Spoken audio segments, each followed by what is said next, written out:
You're watching How Leap. Let's limit who can see all your past Facebook posts. Open the Facebook app and tap the menu icon. Scroll down and tap Settings and Privacy. Tap Settings. Now scroll to Privacy and tap Privacy Settings. Find the section Your Activity and tap Limit who can see past posts. Tap Limit Past Posts. A prompt will explain this changes all your old public and friend of friend posts to friends only. Tap Limit Past Posts again to confirm. This action is permanent for those posts. You're watching How Leap. Let's limit who can see all your past Facebook posts. Open the Facebook app and tap the menu icon. Scroll down and tap Settings. And Privacy, tap Settings. Now scroll to Privacy and tap Privacy Settings.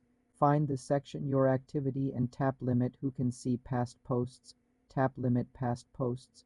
A prompt will explain this changes all your old public and friend of friend posts to friends only.